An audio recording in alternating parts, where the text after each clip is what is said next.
bang, bang. Hello बच्चों, आपका हमारे चैनल पे स्वागत है। बच्चों, आज हम इस वीडियो के माध्यम से संस्कृत के बहुत ही महत्वपूर्ण क्वेश्चन सवाल करेंगे।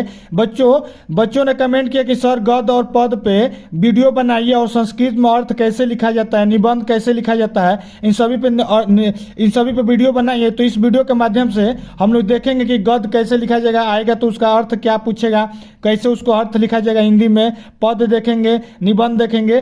ठीक, तो आइए देखते हैं। देखिए यहाँ इस वीडियो में जो संस्कृत के हर साल जो आते हैं प्रश्न गद्य से पद से, उन सभी क्वेश्चनों को हल करेंगे। आपको पता होगा कि गद्य से यहाँ से 4 नंबर आता है, पद से 4 नंबर आता है, संस्कृत का जो अर्थ होता है वहां से 4 नंबर का आता है, जो हमारा निबंध होता है वहां से 8 नंबर आता है। तो देख लो यहाँ से जो हम बताएंगे वही पक्का आने वाला है, क्योंकि हर साल यही वीडियो में आता है। तो हम वही सेलेक्ट किए हैं जो हर साल पूछा गया है। ठीक है बच्चों, तो चलिए शुरू करते हैं बिना किसी के देरी के।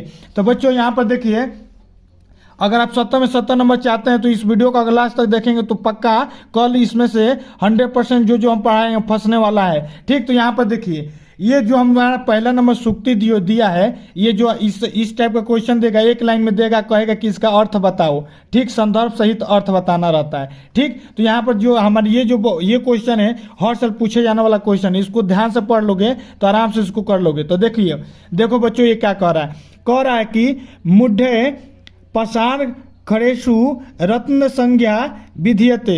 ठीक है बच्चों, ये हमारा इस प्रकार का श्लोक दे देगा, कहेगा कि ये सुक्ति का क्या करिए, संदर्भ सहित व्याख्या कीजिए कि ये लाइन कह क्या रहा है। तो इसको देखिए, इसको संदर्भ में कैसे लिखिएगा, संदर्भ ऐसे बना दीजिएगा, हेडिंग डालिएगा ऐसे संदर्भ, उत्तर में लिखिएगा संदर्भ और लिखिएगा कि ये कहाँ से लिया गया है, इसके लेखक कौन है, चाहे जो भी होता है। तो देखिए ऐसे लिखिएगा कि प्रस्तुत प्रभावपूर्ण सुक्ति, ये जो प्रभावपूर्ण क्या है सुक्ति है, तो ऐसे लिखिएगा कि प्रस्तुत प्रभावपूर्ण सुक्ति हमारी पाठ्य पुस्तक संस्कृत पद प्यूसम के सुक्ति सुधा पाठ से अवतरित की गई है।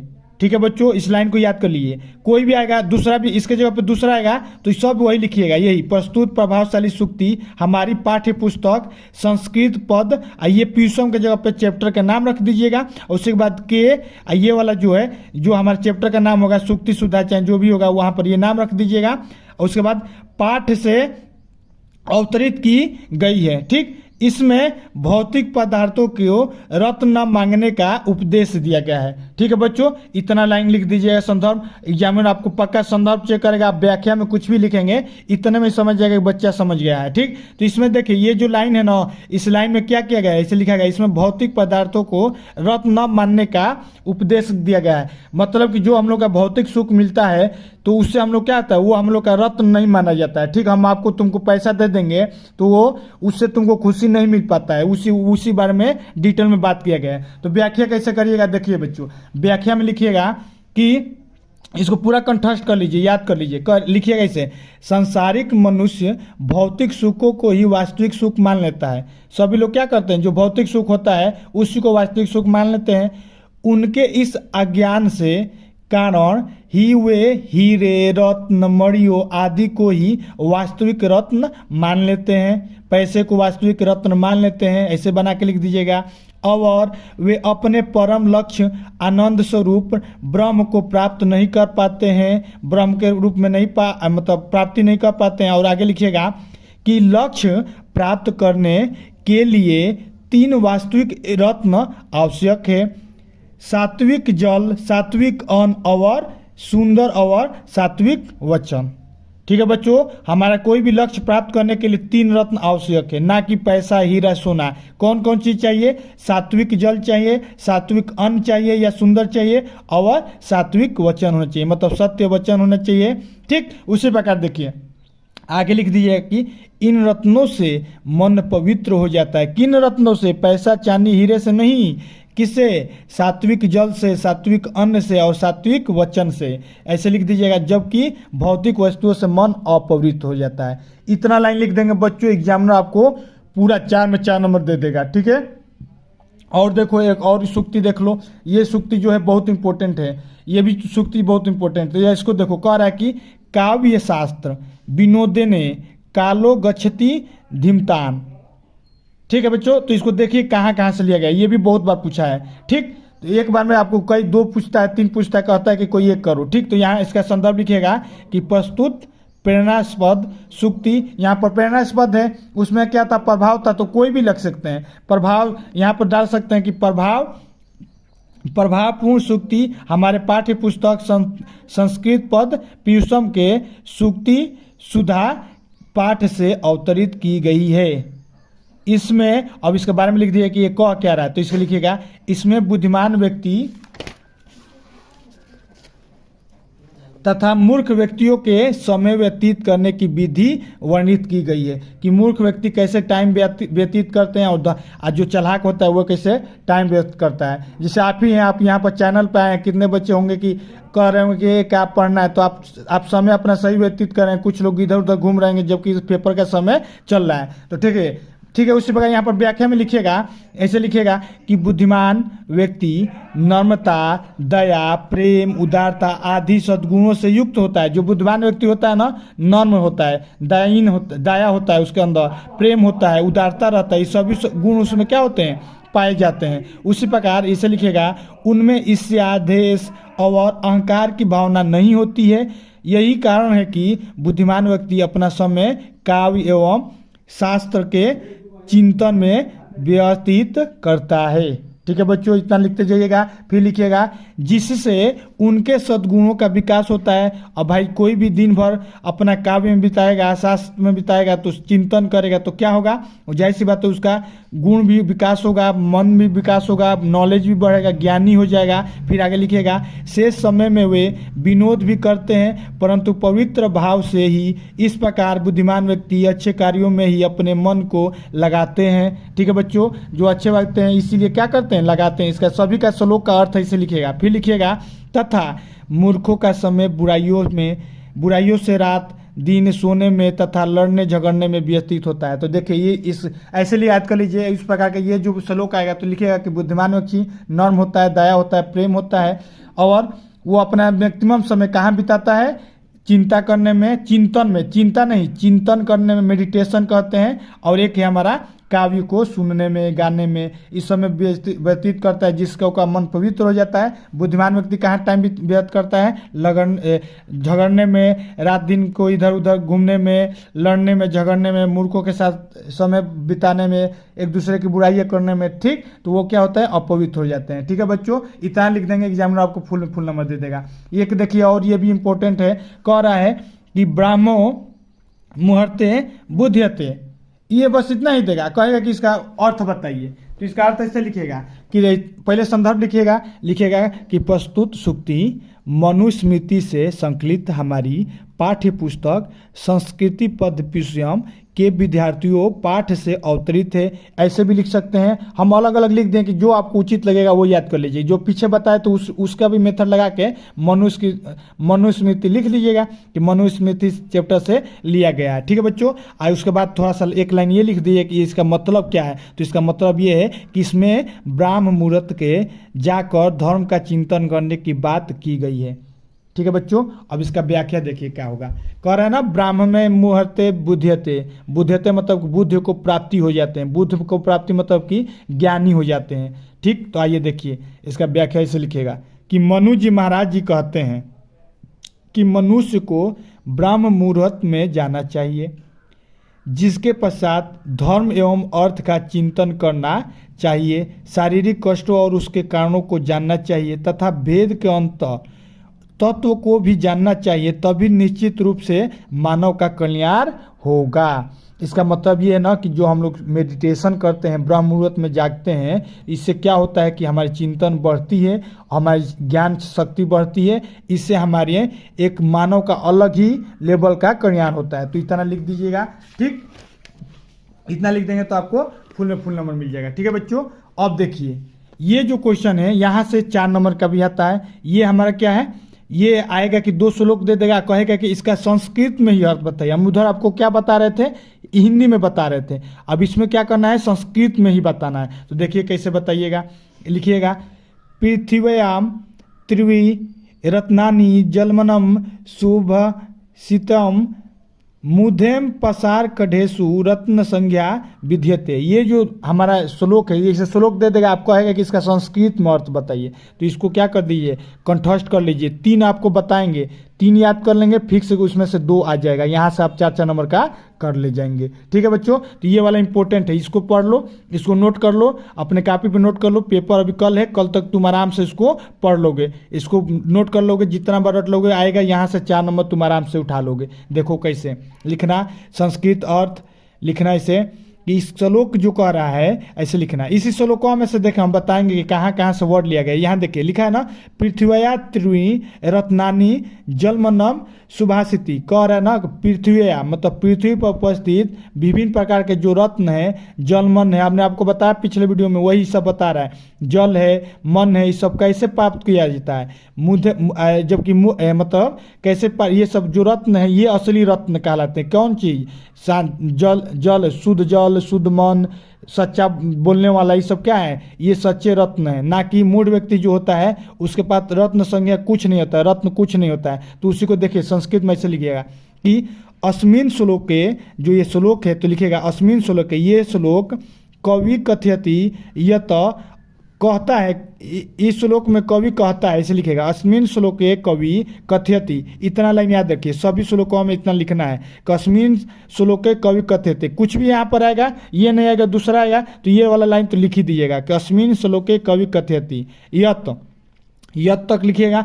उसके बाद इसका अर्थ देखिए, अब यहाँ पर लिखिएगा कि असमान पृथ्वीव्याम, यहाँ पृथ्वी दिया ना व्याम, तो यहाँ पर लिख दिएगा कि अस्याम, ये पृथ्वीव्याम जलम, यहाँ पर देखिए जल दिया है तो जलम, मनम, अन्नम, और यहाँ पर देखिए सुभाषितम नमानि, यानी इसका मतलब कि पृथ्वी का जो जलम है, अन्नम है, सुभाषित है, वो क्या करते हैं, नमन करते हैं, किसको, हमारे जो रत्न होते हैं उसको, ना कि यहाँ मूढ़ मतलब कि मतलब बुर्बक आदमी। ऐसे लिखेगा कि त्रीणि रत्नानि, ये वाला लाइन समझ में आ गया। पहला लाइन को ऐसे लिख दिएगा, नमामि करते हैं। अब यहाँ पर देखिए त्रीणि रत्नानि मतलब कि मूर्ख लोग, क्या मतलब, तुर्क मतलब मूर्ख लोग क्या करते हैं, संति पर मूर्खो पसार खंड्याने रत्न संज्ञा ददंती। ये लाइन इतना याद कर लीजिए, यहीं पर से जो है इसमें से कुछ वर्ड यहाँ पर लिख के उसको बना के लिख दीजिएगा। मैं इसका अर्थ आपको बता ही दिया हूँ। ठीक, उसी प्रकार देखिए ये कह रहा है कि काव्य शास्त्र विनोदेन कालो गच्छति धीमताम व्यसनेन च मूर्खाना निर्दया कलहेन वा। ठीक है बच्चों, इसका अर्थ देखिए क्या होगा। कह रहा है कि काव्य शास्त्र जो होता है, विनोद होता है, काली होता है, गच्छति होता है, धीमान होता है। ठीक, व्यसनेन द मूर्खता, मूर्ख व्यक्ति इसकी निंदा करता है, लेकिन जो काव्य शास्त्र होता है यही असली क्या होता है, रत्न होता है, यही हमारा धन होता है। तो इसको संस्कृत में ही लिखना है। हिंदी में आएगा तो हम हिंदी में तो बता ही रहे हैं, हिंदी में 4 नंबर का आएगा और प्लस में संस्कृत, तो आप हिंदी में आएगा तो वहाँ से भी कर लेंगे, संस्कृत में आएगा तो वहाँ से भी लिख लेंगे। इसीलिए हमने ये वाला उठाया है। यहाँ से आप 4 4 8 और प्लस 4 वो कर लेंगे, और 8 नंबर का आपको भी बताएंगे निबंध। ठीक है, ध्यान देखिए। कह रहा है कि अस्मिन श्लोको कवि कथयति यत बुद्धिमत्ता जनाना समयम काव्याम शस्त्राम च।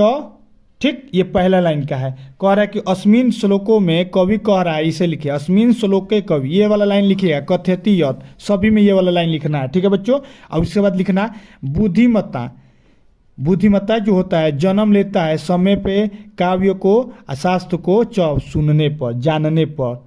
क्या कर रहा है, बुद्धिमत्ता जानना, समयम काव्यम शास्त्रम, मतलब काव्य को यहाँ लिखिए, ये वर्ड याद रखिए, काव्य शास्त्र। आज आराम से इसमें से कुछ वर्ड ले लेके उसको संस्कृत में बना के लिख दीजिएगा। फिर एक लाइन लिखिएगा, आनंद भेदम व्यतीत्यति परम मूर्ख्यान तु स्वयं। उसके बाद लिखिएगा धूत दिव्य सनेम सनेन कलहेन वा यति। ठीक है बच्चों, ये वाला लाइन में क्या कर रहा है, धूर्त व्यक्ति होता है क्या करता है, दूसरों की निंदा करने में लगता है, इसका मतलब वही हो गया। ठीक है बच्चों, तो इतना लिख दीजिएगा, इसको याद कर लीजिए। ठीक, अब एक और इम्पोर्टेंट टॉपिक देख लीजिए, ये टॉपिक भी बहुत बार पूछा जाने वाला है, इसका हिंदी में बता देंगे और उसके बाद वो संस्कृत में भी बना देंगे। आराम से देखिए, कह रहा है कि अभिवादनशीलस्य नित्यम वृद्धोपरेशवीनम तस्वारी तस्य वर्धते आयु विधा ससोवलम। यहाँ पर इसका अर्थ ये कह रहा है कि अस्मिन श्लोके मनु कस्मति, ये वाला लाइन तो सभी में लिखना है कि ये जो अस्मिन मतलब कि ये श्लोक मनु कथयति यथम में कवि कहता है कि ययम, यहाँ पर से ये वाला लाइन याद रखना है, यहाँ से ययम जन्म स्वर पूजनम परमति बुद्ध्या नामम सेवा।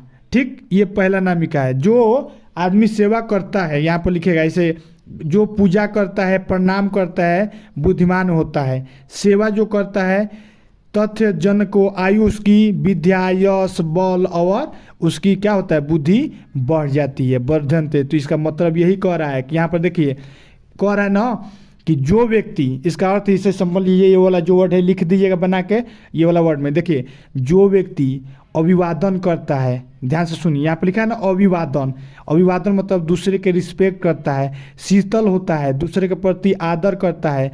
नित्यम मतलब आदर करता है। वृद्धो पर्सन किसका, बूढ़ों व्यक्तियों का सेवा करता है, वो क्या होता है, तस्वारी वो होता है, वर्धनते वायु भी जा, उसकी उम्र बढ़ जाती है, यश बढ़ जाता है। यहाँ पर लिखा है वर्धनते मतलब होता है कि बढ़ जाता है, तस उसका वर्धनते बढ़ जाता है क्या, वायु, आयु मतलब उम्र बढ़ जाता है। विद्या, विद्या मतलब ज्ञान। यशो मतलब यश बढ़ जाता है। बल मतलब उसका बल भी बढ़ जाता है। यही है इसका अर्थ है। बहुत इंपॉर्टेंट क्वेश्चन है, फिक्स से आएगा, नहीं आएगा तो तुम कहना बच्चों। ठीक, अब 1 नंबर का 8 नंबर का ये देख लीजिए श्लोक, इसको हम बता दे रहे हैं कि क्या कह रहा है, उसके बाद इसका अर्थ लिख दीजिएगा पेपर में। ये फिक्स है कि कल आएगा। ये जो हमारा है निबंध रचना से, यहाँ से 8 नंबर आप उठाएंगे। कितना नंबर बच्चों, 8 नंबर उठाएंगे। तो यहाँ से देखिए, विद्या से हर साल पूछा जाता है, तो विद्या आएगा तो कैसे लिखिएगा, देखिए ऐसे लिखिएगा, विद्या आएगा, यहाँ ऑप्शन डाल दीजिएगा विद्या, यहाँ पर लिख दीजिएगा निबंध। अब ऐसे लिखिएगा कि विद्या क्या होता है, आपको पता है शिक्षा क्या होता है, लेकिन संस्कृत में कैसे लिखिएगा, लिखिएगा ऐसेगा, मानव जीवन में, मानव के जीवन में विद्यायाम विशेष महत्व अक्ति विशेष महत्व रखता है। मानव के जीवन में विद्या विशेष महत्व रखता है। अर्थ हम आपको समझा दे रहे हैं, इसको याद कर लीजिएगा। ठीक है बच्चों, उसके बाद लिखिएगा, जितना लिखे हैं ना, देखिए इतना है, ज़्यादा नहीं है, बस जितना लिखे हैं इतना याद करके जाइए। 8 नंबर यहाँ से उठा लेंगे। ठीक है, तो पहला लाइन समझ आ गया। अब दूसरा लाइन, 8 लाइन बस लिखना है आपको, आप 8 नंबर में 8 नंबर दे देगा। ठीक, यहाँ फिर लिखिएगा कि विद्या सद्गुणन मतलब सद्गुण देता है, गुण देता है, क्या करता है, प्रकाशित करता है, गुणों को क्या कर देता है, प्रकाशित कर देता है, और दुर्गुण को विनाश कर देता है। हमारी जो सद्गुण होता है उसका क्या करता है, प्रकाश करता है। यहाँ लिखा है दुगुण को हमारा क्या करता है, विनाश कर देता है। ठीक है बच्चों, ये लाइन समझ में आ गया। अब यहाँ पे लिखिएगा, विद्या धनम सर्वधनम प्रधानम अस्ति। जो विद्या धन होता है वो हमारा क्या होता है, सबसे सर्वप्रधानम होता है, मतलब सबसे बड़ा प्रधान होता है। फिर आगे लिखिएगा कि इंद्र धन चोर चोरुतु न सक्योति न च राजा हर्ष सक्योति। चाहे कोई इंद्र हो, चाहे कोई भी धनी हो, कोई भी चोर हो, कोई भी इसको चुरा नहीं सकता। चोरुति मतलब चुरा नहीं सकता। न सक्योति, कोई भी इसको ना सुराग सकता है, न सैन्य कर सकता है, न ही राजा इस पे शासन कर सकता है। जो अगर मान लो तुम्हारे पास इसका नॉलेज है, संस्कृत का ही नॉलेज है, तो हम उसको छीन तो लेंगे नहीं, हम उसको अपने में ग्रहण तो कर नहीं लेंगे। तुम्हारे पास अगर मैथ का नॉलेज है तो तुम्हारे पास ये, उसको कोई छीन नहीं सकता है, चाहे राजा हो। यही लाइन कह रहा है कि ना राजा छीन सकता है, ना इंद्र, ना धन, ना कोई चोर, कोई इसको चुरा नहीं सकता। राजा इस पर शासन नहीं कर सकता है, समझ रहे, चोर इसको चुरा नहीं सकता। ठीक है बच्चों, उसी प्रकार देखिए आगे क्या कह रहा है ये लाइन, बंधु जन्म विद्या जन्म विभजन्तु न शक्यते। बंधु जन्म मतलब भाई बहन, विद्या क्या होता है, विद्या धन को विभाजित नहीं कर सकते हैं। भाई बंधु मतलब क्या, भाई बहनों, इसको भाई बहन में जो होता है ना, जो हमारा जमीन क्या करता है, बंटवारा कर सकते हैं, लेकिन इसका कोई बंटवारा नहीं कर सकता है। फिर कह रहा है कि विद्या धनम संचयत शिक्षणे वेनम च विधते। विद्याजन क्या करता है, संचय करता है, किसको, व्यय को, विधते व्यय क्या करता है, व्यय मतलब पैसा को बढ़ाता है, लेकिन पैसा का कोई वैल्यू नहीं रहता है। ठीक है बच्चों, अगर आपको वीडियो अच्छा लग रहा है तो वीडियो को लाइक जरूर करिए, ताकि हम लोग भी मोटिवेट होते रहें और आपको पढ़ाते रहें। ठीक है बच्चों, आगे देखिए, कह रहा है कि राजा सब देश से पूज्यते। राजा दूसरे देश, सब देश से मतलब पूजा करता है, विद्वान सर्वेत्र पूज्यते। अब देखिए, राजा क्या करता है, देशों की मतलब अपने देशों को क्या करता है, पूजा करता है कि इतना देश कब्जा कर ले, ये कब्जा कर ले। लेकिन जो विद्वान व्यक्ति होता है वो क्या करता है, सर्वत्र मतलब खुद को ही पूजा करता है, मतलब पूजते मतलब वो खुद की सेवा करता है। ठीक, अब यहाँ पर देखिए, विद्या एवं मानवस्य, विद्या और मानव वास्तविकम आभूषण अस्ति, एक प्रकार का क्या है, वास्तविक आभूषण है। विद्या जो है मानव का क्या है, वास्तविक आभूषण है। तो इस लाइन को ऐसे लिख दीजिएगा। फिर और 2 लाइन है, इस ना लिखे रट लीजिए, पक्का कल आएगा, नहीं आएगा तो तुम कहना, कमेंट में आकर कहना कि सर नहीं आया था। ठीक, यहाँ पर देखिए, कहना विद्याहीन जन्म सदैवम कष्टाहीन लभ्यते, विद्या ही जन को सदैव क्या करता है, कष्ट।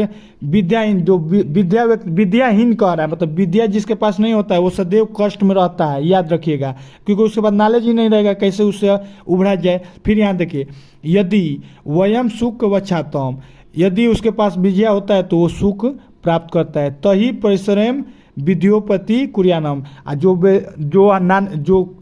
जो विद्याहीन होता है वो मेहनत ज़्यादा करता है, जो विद्या होता है वो कम मेहनत में सही तरीके से कर लेता है। समझ रहे हैं ना, आपके पास नॉलेज रहेगा तो कोई भी काम सही तरीके से नहीं कर लेंगे। ठीक, वहीं पर यहाँ पर देखिए, यतम सब देश पूज्यते, राजा विद्वान सर्वत्र पूज्यते। ठीक है बच्चों, वही बता रहा है, यतम सब देश पूज्यते, लेकिन राजा विद्वान सर्वत्र पूजते, यानी जो बुद्धि का तेज होता है वो अपने आप को ही सेवा करता है, मतलब अपने आप को मतलब चिंतन करता है। कहने का मतलब ये हुआ। इतना लाइन लिख दीजिएगा, इसको रट लीजिएगा, जो हम जो लिखवाएं इसको लिख लीजिए अपने कॉपी पे, उसके बाद नोट्स बना लीजिए। यहाँ से 8 नंबर आप आराम से कर लेंगे। ठीक है बच्चों, यदि वीडियो अच्छा लगा है तो वीडियो को लाइक जरूर करो और चैनल पर सब्सक्राइब कर दो, और कमेंट करके बताओ कि और किस किस वीडियो पे आपको वीडियो चाहिए। तब तक के लिए जय हिंद, जय भारत।